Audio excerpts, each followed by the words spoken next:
ahead, isn't she? So she did great. It's been years. Now, shifting gears again, not only when you damage an artery by pouring grease down the drain or having high blood pressure does the artery get narrowed, but in some cases, just like that hose that may get weak because it's been left out in the sun and starts bulging out on the side, we can also have that happen to us. And if it does happen, it usually happens in the area down here in our belly. It's called the aorta. And if that happens, we get a bulge down there. It's the most common place for humans to get bulges. And there's been a lot of people who've had this. Einstein, Lucille Ball, George C. Scott. Einstein actually had surgery on his, said it was the most horrific thing in his life. He would never do it again. He'd rather die than have it again. It actually came back, and he said, I'm going to die, and he did. And he didn't have it operated on. So it can be a pretty tough surgery to undertake. But nowadays, we don't need to do surgery anymore. Again, using stents, we're able to just make small little nicks in the leg arteries and put these stents through the body. And instead of taking a hose that's got a bulge in it, chopping the hose away, and then putting a new hose in its place, we take that same hose, go through it, and put a new hose on the inside. And that's what we're doing in this direction. Because when you take that hose and you chop it off, although it's easier to do that, to get to it, you got to cut yourself and do all that stuff. This way, you just go through the inside, through the little leg artery, and put a new hose on the inside. And this is what they look like. If you do one of those CT scans, you can see what the stents look like. And then in this case, too, here's the aorta here. This is a CT scan with the ribs. There are the kidneys. Here are your hip bones, leg bones.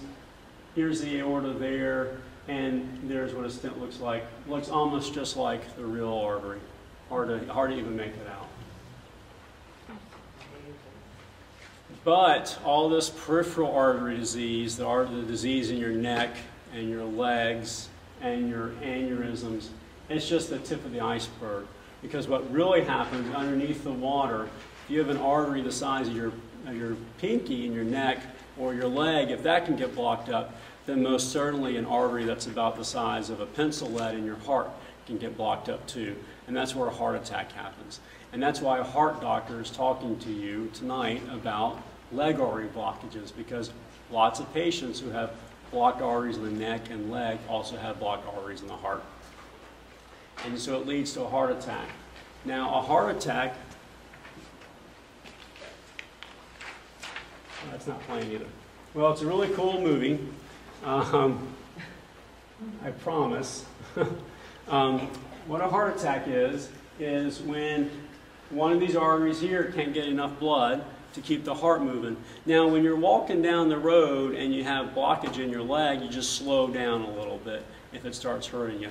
But your heart can't slow down. It's got to beat, because if it stops beating, we stop living. So it's got to beat.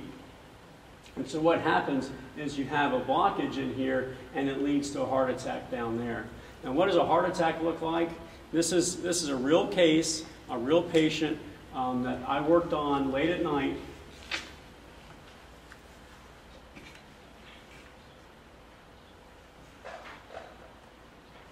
Oh, shucks. Well, I'm sorry about this. We're having some technical difficulties, but in any case, this is a heart artery, and there's a blockage. You put a balloon in the artery and open it up, and unfortunately, we can't see these pictures because the movies aren't playing. Oh, there we go. Let's go back and see. Yeah, let's see if that works there.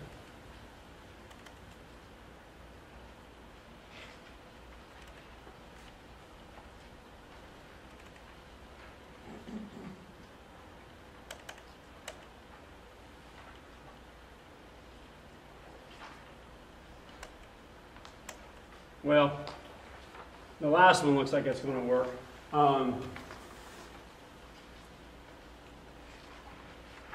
There's the heart artery there, and there's the stent, and that's what a normal heart artery looks like. Again, black is normal and blood flowing down. Unfortunately, I don't have the picture of the heart attack. This is what it all boils down to. Our arteries are nothing more than pipes. They're nothing more than hoses. This is not rocket science. And the ways we take care of them is by taking things away that are going to damage them. We don't put grease down our drain at home. We can't put grease in our mouth. We have to watch the numbers. We have to watch our cholesterol, particularly the LDL cholesterol. And you don't take a hose, your garden hose, and hook it up to a fire hydrant, because you know that's going to blow the hose. And so we have to watch our blood pressure. And as these things get worse and worse, and the arteries get more and more narrowed and damaged, then heart attacks or strokes, kidney problems, or leg blockages can happen. And unfortunately, more and more people are going to have it, I suspect, as my generation ages. What's scary, right, is the younger kids that start smoking now. All of a sudden, smoking's the biggest rage. And we've done a really good job of being smart about stopping or not starting, but my kid's sister, she smokes, as do all my North Carolinian relatives. And so this just leads on to the whole, you know, the blockages are growing, more people with blockages. And the good news is we can go in there and fix these things with stents if we have to. This was back in 2005, and she's been walking along just fine since then. You can see the result, really tight, real narrow. You can imagine a fuel line in a car is going to have a hard time moving. But once you open it up there, it looks really nice, and she's able to do the things she wants to do. And then when we look at these neck arteries, you know, be able to fix these things in 10 minutes with a small nick in a leg artery down here and placing a stent in the neck artery to keep that blockage out of the way. It's a really nice thing to be able to provide. People with leg artery blockages, neck artery blockages, kidney artery blockages, all these blockages, they all are connected, and it's very common to have heart artery blockages. So be aware of that. That's why the heart doctors are involved a lot with all these things. It's just the tip of the iceberg. But with knowing the numbers, getting our cholesterols down, watching the blood pressures, not smoking, we can really do a lot to reverse what's happened or prevent it from happening altogether. And I would just say, if you have your family doctor, talk to them. Say, I just went to this talk. What's my LDL cholesterol? What's my bad cholesterol? If I haven't had one in 6 months to a year, I should get one. You know, how's my blood pressure? Is it good? You know, tell me what it is, because they have lots of options to help. And so that concludes my talk tonight. Thanks for coming.